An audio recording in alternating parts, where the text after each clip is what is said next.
Hare Rama, Rama Rama, Hare Hare.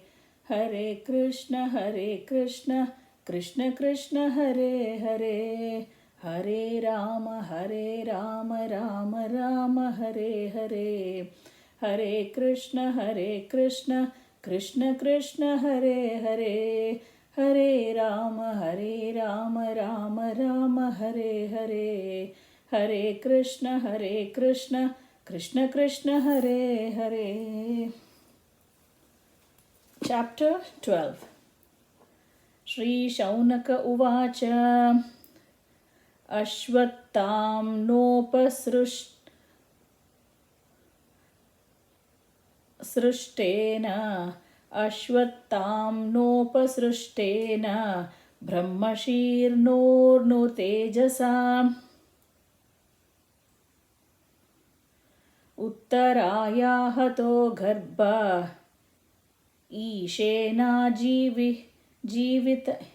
Jivinah Punaha. Shri Shaunaka Uvacha Ashvattam Nopasrushtena Brahmashirshnoru Tejasa Uttaraya Hate Garbha Ishena Jivitah Punaha.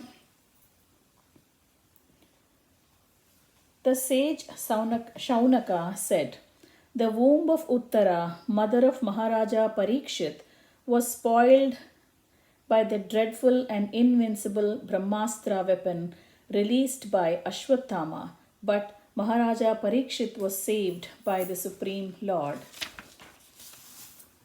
Tasya janma mahabuddhehe karmani cha mahatmanaha nidanam cha yataivasit sapretya gatavan yata." How was the great Emperor Parikshit, who was highly intelligent and great devotee, born in that womb? How did his death take place, and what did he achieve after his death? Tadidam shrotumichamo gaditum yati manyase bruhinash shraddadhananam yasya jnanamadachrukaha bruhinash shraddadhananam yasya jnanamadachrukaha. We all respectfully want to hear about him, Maharaja Parikshit, in whom Sukadeva Goswami imparted transcendental knowledge. Please speak on this matter. Suta Uvacha Api palad dharmar rajaha pitruvad ranjayan prajaha nispruhas sarvakamebhyaha krishna padanusevaya. Sri Suta Goswami said, Emperor Yudhishthira administered generously to everyone during his reign. He was exactly like his father. He had no personal ambition and was freed from all sorts of sense gratification because of his continuous service unto the lotus feet of Lord Sri Krishna.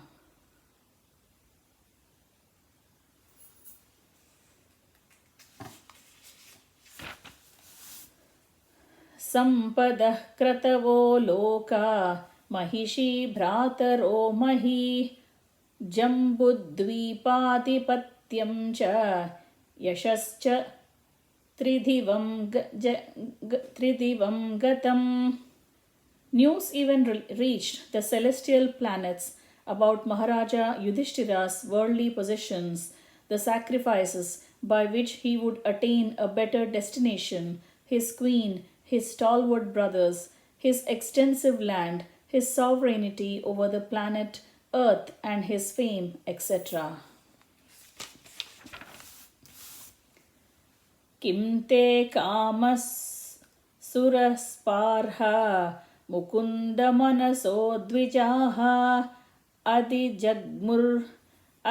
अधिजघुर्मुदम् राज्ञः क्षुधितस्य यतेतरे. O Brahmanas, the opulence of the king was so enchanting that the denizens of heaven aspired for it. But because he was absorbed in the service of the Lord, nothing could satisfy him except the Lord's service.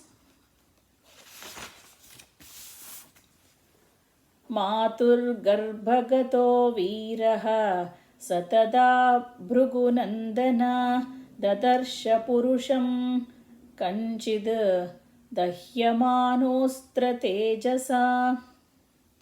O son of Bhrigu, Shaunaka, when the child Parikshit, the great fighter, was in the womb of his mother Uttara and was suffering from the burning heat of the Brahmastra thrown by Ashwathama, he could observe the Supreme Lord coming to him. Angushtamamalam spurat purata maulinam api vyadarshanam shyamam tadidvyasasamachutam. He, the Lord, was only thumb high, but he was all transcendental. He had a very beautiful, blackish, infallible body, and he wore a dress of lightning yellow and a helmet of blazing gold. Thus he was seen by the child. Shrimadhirgachaturbahum taptakanchana kundalam kshataksham gadapanim atmanas sarvatodhisham paribhramantamulkabham bhramayantam gadam muhuhu. The Lord was enriched with 4 hands, earring of molten gold, and eyes blood red with fury. As he loitered about, his club constantly encircled him like a shooting star. Astrateja Kagadaya Astrateja Swagadaya Niharamiva Gopatihi Vidyamanam Sannikarshe Paryaikshataka Ityasau. The Lord was thus engaged in vanquishing the radiation of the Brahmastra, just as the sun evaporates a drop of dew. He was observed by the child, who thought about who he was. Vidhuya tadame yatma Bhagavan dharma vibhuhu mishato dashamasasya tatraivantardadhe harihi. While thus being observed by the child, the Supreme Lord, Personality of Godhead, the super soul of everyone, and the protector of the righteousness, who stretches in all directions and who was unlimited by time and space, disappeared at once. Tatas sarvagunodarke sanukulagrahodaye jagne vamshadharah pando bhuyah pandurivaujasa. Thereupon, when all the good signs of the zodiac gradually evolved, the heir apparent of Pandu, who would be exactly like him in prowess, took birth. Tasya pritamana raja viprair dhaumya krupadhibihi jatakam karayamasa vacha itvacha mangalam. King Yudhishthira, who was very satisfied with the birth of Maharaja Parikshit, had the purificatory process of birth performed. Learned Brahmanas headed by Dhaumya and Krupa recited auspicious hymns. Hiranyam gam mahim graman hastyashwan हस्त्यश्वान् नृपतिर्वरान् प्रादात् स्वन्नं च विप्रेभ्यः प्रजातीर्ते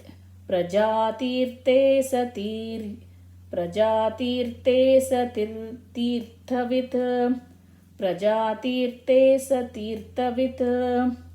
Upon the birth of a son, the king, who knew how, where, and when charity should be given, gave gold, land, villages, elephants, horses, and good grains to the Brahmanas.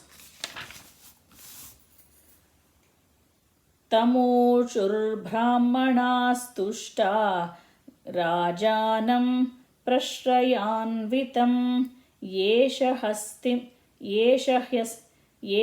ह्यस्मिन् प्रजातन्तौ पुराणं पौरवर्षभ.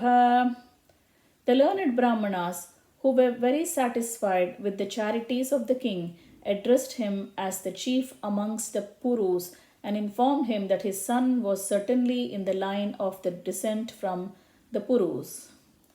दैवेनाप्रतिघातेन शुल्के संस्थामुपेयुषि रातो वो नुग्रहार्ताय विष्णुना प्रभविष्णुना. The Brahmana said, "This spotless son has been restored by the all-powerful and all-pervasive Lord Vishnu, the personality of Godhead, in order to oblige you. He was saved when he was doomed to be destroyed by the irreversible supernatural weapon." Tasmannamna Vishnurata iti loke bhavishyati na sandeho mahabhagavato mahan. For this reason, this child will be known in the world as one who is protected by the personality of Godhead. O most fortunate one, there is no doubt that this child will become the first class devotee and will be qualified with all qualities. Parikshit is called Vishnurata, that is the Sanskrit word, and first class devotee is basically Mahabhagavata. He's a Bhagavatar. Shri Rajovacha Apyesha Vamshan Rajarshin Punyashlokan Mahatmanah Anuvartita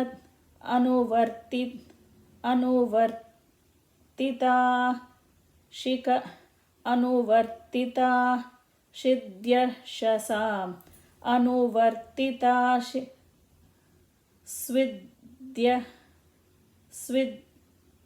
Swidyashasa Sadhuvadena Sattamaha Anuvartita Swidyashasa Sadhuvadena Sattamaha.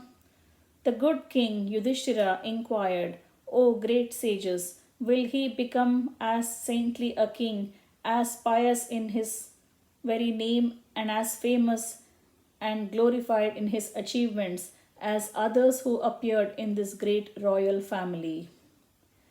Shri Brahmana Uvacha Partha Prajavita Sakshad Ikshvakuriva Manavaha Brahmana Satyasandhascha Ramo Dasharathir. The learned Brahmana said, "O son of Pritha, this child shall be exactly like King Ikshvaku, son of Manu, in maintaining all those who are born, and as for following the Brahmanical principles, especially in being true to his promise, he shall be exactly like Rama, the personality of Godhead, the son of Maharaja Dasharatha.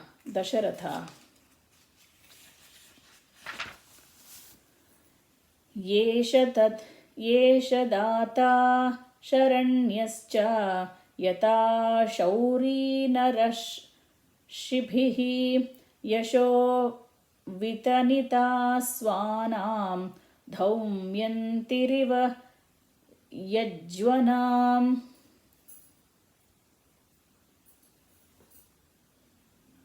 This child will be munificent donor of charity and protector of the surrendered, like the famous king Sibi of the Usinara country, and he will expand the name and fame of his family like Bharata, the son of Maharaja Dushyanta. येष दाता शरण्यश्च यथा शौरिनरर्षिभिः यशो वितनिता स्वानां धौष्यन्तिरिव यज्वनाम्. Dushyanta, in Sanskrit they call Daushyanti, maybe son of whatever, Dushyanta. धन्विनामग्रणीरेष तुल्यश्चार्जुनयोर्द्वयोः हुताश इव दुर्धर्षः समुद्र इव दुस्तरः. Amongst great bowmen, this child will be as good as Arjuna. He will be irresistible as fire and unsurpassable as the ocean.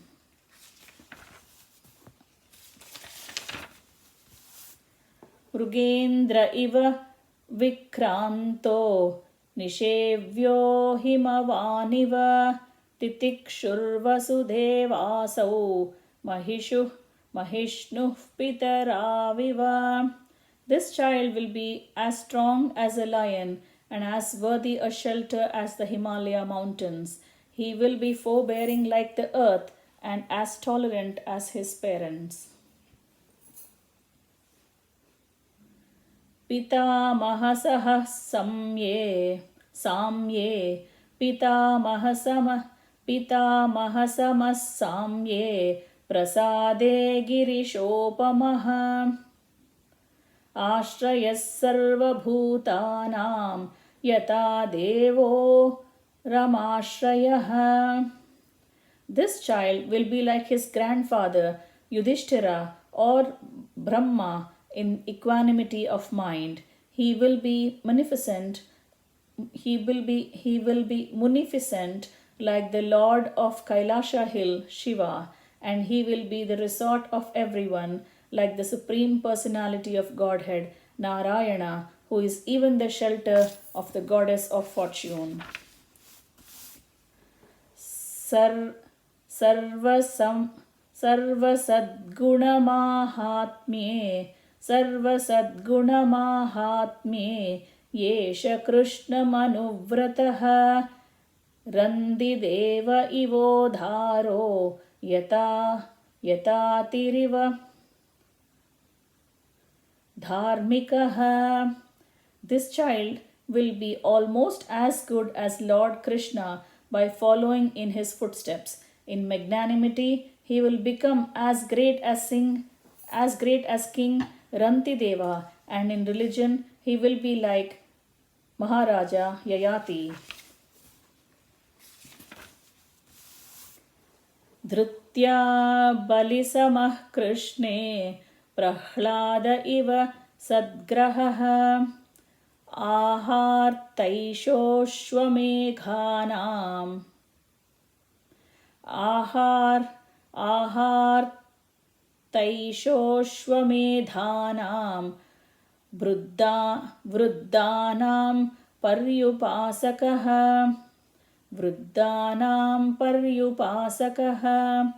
This child will be like Bali Maharaja in patience, a staunch devotee of Lord Krishna, like Prahalada Maharaja, a performer of many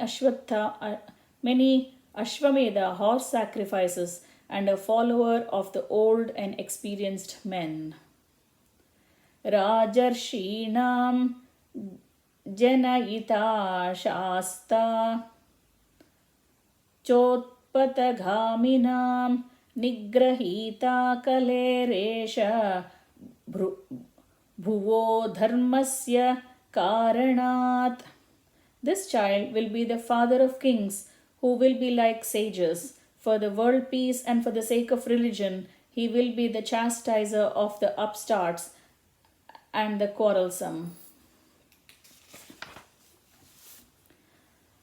तक्षकादात्मनो मृत्युं द्विजपुत्रोपसर्जितात्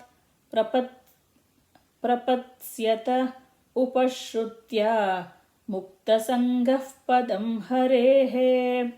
After hearing about his death, which will be caused by the bite of a snake bird sent by the son of a Brahmana, he will get himself freed from all material attachment and surrender unto the personality of Godhead, taking shelter of him.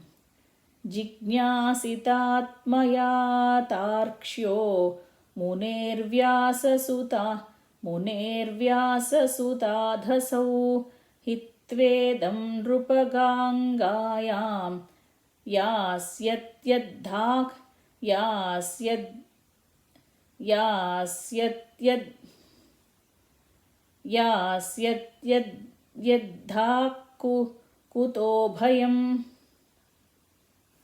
hitvedam nrupagangāyām यास्यद्धाकुतो bhayam.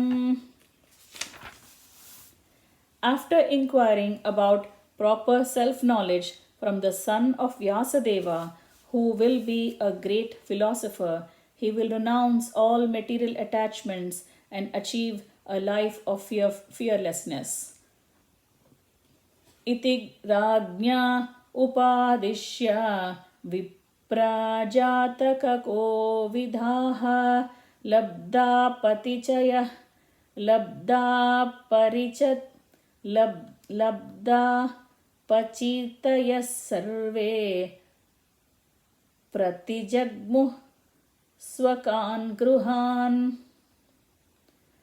Thus, those who were expert in astrological knowledge and in performance of the birth ceremony instructed King Yudhishthira about the future history of his child. Then, being sumptuously remunerated, they all returned to their respective homes. Sa yesha loke vikyātah parikshiditi yat prabhuhu purvam drushtamanudhyayan pariksheta nareshviha. So his son would become famous in this world as Parikshit, examiner, because he would come to examine all human beings in his search for that personality whom he saw before his birth. Thus he would come to constantly contemplate him. Sarajaputro vavrudhe ashu shukla ivodupaha apuryamana pitrubhihi kashtabhiriva sonvaham. As the moon in its waxing fortnight develops day after day, so the royal prince Parikshit very soon developed luxuriantly under the care and full facilities of his guardian grandfathers. Yakshyamanōshvamedhena jñātidroha jihāsaya raja labdadano dadyaunan yatra karadandayoho. Just at this time, King Yudhishthira was considering performing a horse sacrifice to get freed from the sins occurred from fighting with king's men. But he became anxious to get some wealth, for there was no surplus funds outside of fines and tax collection. Tada bipreta lakshya bhratarochuta choditaha dhanam prahinama jaghur rudichya उदीच्यां दिशि भूरिशः. Understanding the hearty wishes of the king, his brothers, as advised by the infallible Lord Krishna, collected sufficient riches from the north left by King Maruta. Tena sambhruta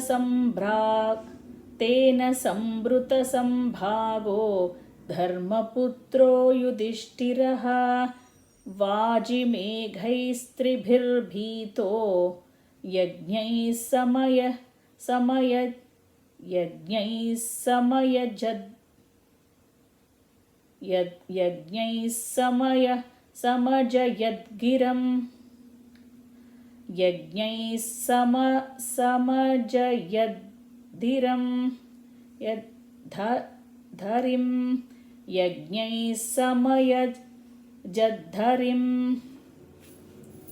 By those riches, the king could procure the ingredients for 3 horse sacrifices.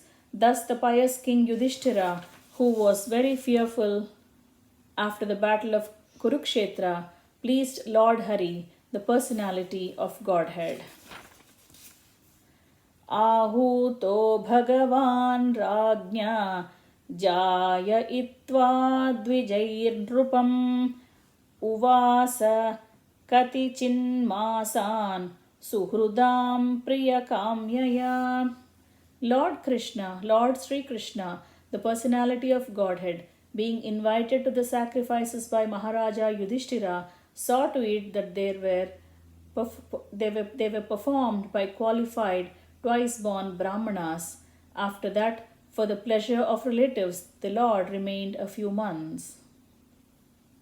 Tatorajñabhyanugnyatah Krishnaya saha bandhubihi yayau dwaravatim brahman sarjuno yadubhirvrutaha. Dvija is twice born Brahmanas. O Shaunaka, thereafter, the Lord, having bade farewell to the king Yudhishthira, Draupadi, and other relatives, started for the city of Dwaraka, accompanied by Arjuna and other members of the Yadu dynasty. Thus ends the chapter entitled Birth of Emperor Parikshit. Hare Rama, Rama Rama, Hare Hare, Hare Krishna, Krishna Krishna, Hare Hare, Hare Rama, Rama Rama, Hare Hare, Hare Krishna, Krishna Krishna, Hare Hare, Hare Rama, Rama Rama, Hare Hare, Hare Krishna, Krishna Krishna, Hare Hare, Hare Rama, Rama Rama, Hare Hare, Hare Krishna, Krishna Krishna, Hare Hare, Hare Rama, Rama Rama, Hare Hare, Hare Krishna, Krishna Krishna, Hare Hare, Hare Rama, Rama Rama, Hare Hare, Hare Krishna, Krishna Krishna, Hare Hare.